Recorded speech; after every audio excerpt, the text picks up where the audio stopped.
موجود ہے.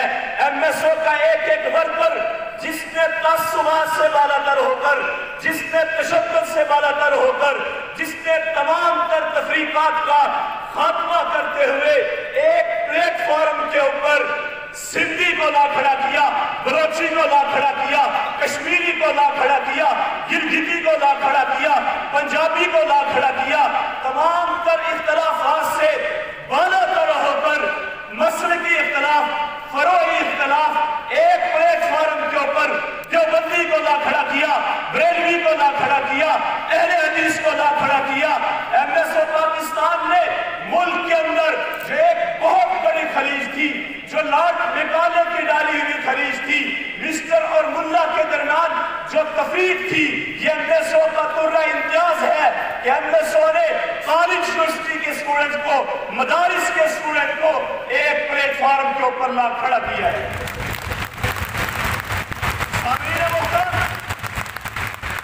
آج وطن عزیز پاکستان بے شمار مسائل کا شکار ہے.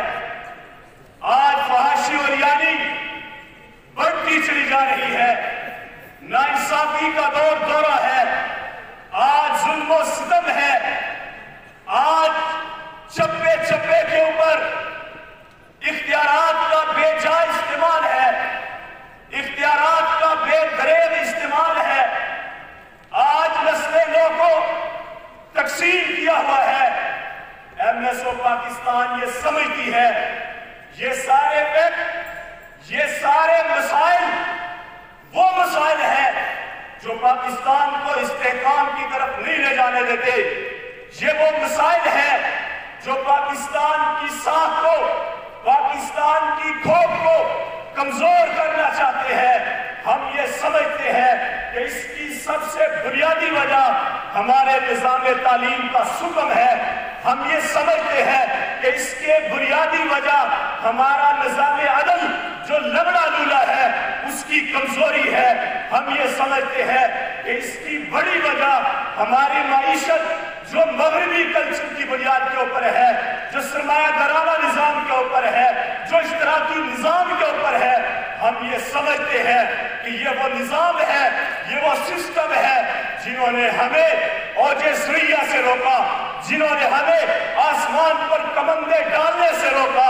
انشاءاللہ العزیز ایم ایس او پاکستان نظام تعلیم متعارف کرائے گی، ایم ایس او پاکستان نظام عدل متعارف کروائے گی، ایم ایس او پاکستان نظام معیشت متعارف کرائے گی، ایم ایس او پاکستان نظام صحت متعارف کرائے گی. وہ وقت آئے گا کہ پاکستان ایک اسلامی فلاحی ریاست بنے گا. پاکستان شیخ الہند کی فکر کے امین جو ترجمان ہے، انشاءاللہ العزیز وہ اس کی بات دور سنبھالیں گے. اور قائد اعظم محمد علی جناح کی جو امنگیں تھی، انشاءاللہ العزیز اس کے ترجمان آپ لوگ بنیں گے. اور جو ڈاکٹر اقبال کے خوابوں کی تعبیر ہے، انشاءاللہ العزیز یہ نوجوان ان خوابوں کی تعبیر بنے گے.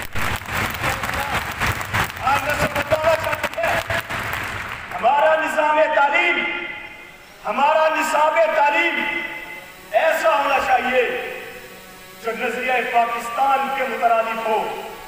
ہمارا نظام تعلیم ایسا ہونا چاہیے جو اسلامی اقدار کی پاسداری کرے، جو مشرقی روایات کی پاسداری کرے.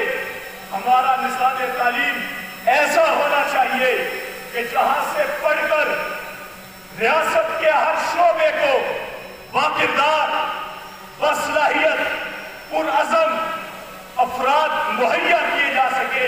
ایم ایس او پاکستان ایسا نظام تعلیم چاہتی ہے. ایم ایس او پاکستان ایسا نظام عدل چاہتی ہے جس میں قانون کی نظر میں امیر اور غریب سب برابر ہو، چھوٹا بڑا سب برابر ہو.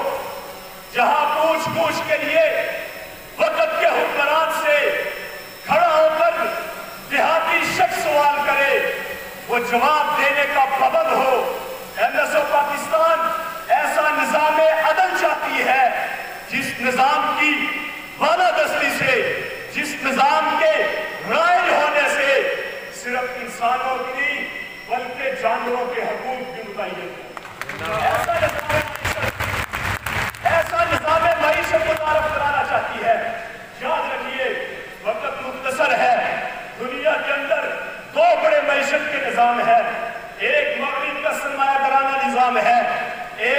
شریف کا اشتراکی نظام ہے. حقیقت یہی ہے کہ یہ ایک سکے کے دو رخ ہے. حقیقت یہی ہے یہ مسلمانوں کو پسپا کرنے کے لیے ہے. ہمیں اپنا نظام معیشت اس کو وضع کرنا پڑے گا.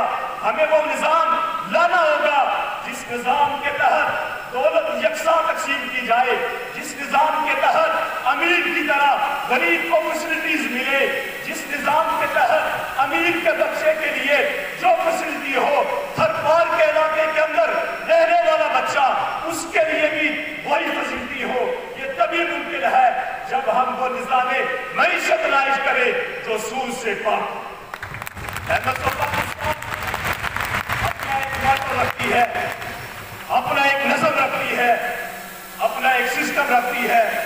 میں آپ تمام حضرات کا مشکور ہوں, اپنے تمام کارکنان کا مشکور ہوں جنہوں نے طول و عرض سے سفر کیا, یہاں تشریف لائے.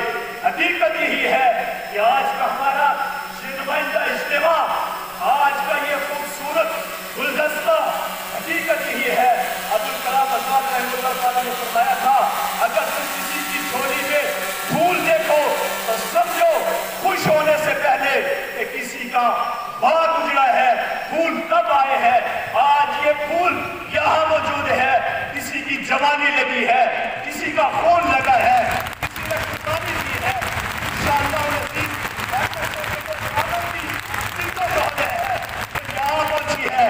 آنے والے وقت میں انشاءاللہ العزیز ہر بیوروکریسی کے اندر, قانون ساز ادارے کے اندر وہ لوگ موجود ہوں گے جو نظریہ پاکستان کا تحفظ کریں گے, جو پاکستان کا مطلب کیا لا الہ الا اللہ اس کی بالادستی کے لیے جد و جہد کریں گے. انشاءاللہ العزیز وہ وقت دور نہیں ہے. آپ تمام مہمانان کا شکریہ ادا کرتا ہوں. اپنے کارکنان سے یہی التماس کروں گا اختتام کے بعد جس پرامن طریقے سے تشریف لائے اسی پرامن طریقے سے جائیے گا. اپنے علاقے کے اندر ایک عزم کر کے جائیے گا, ایک تجدید عہد کر کے جائیے گا کہ انشاءاللہ العزیز ہم ہر کالج کے اندر, ہر یونیورسٹی کے اندر, ہر ادارے کے اندر, ہر ضلع کے اندر, ہر تحصیل کے اندر, ہر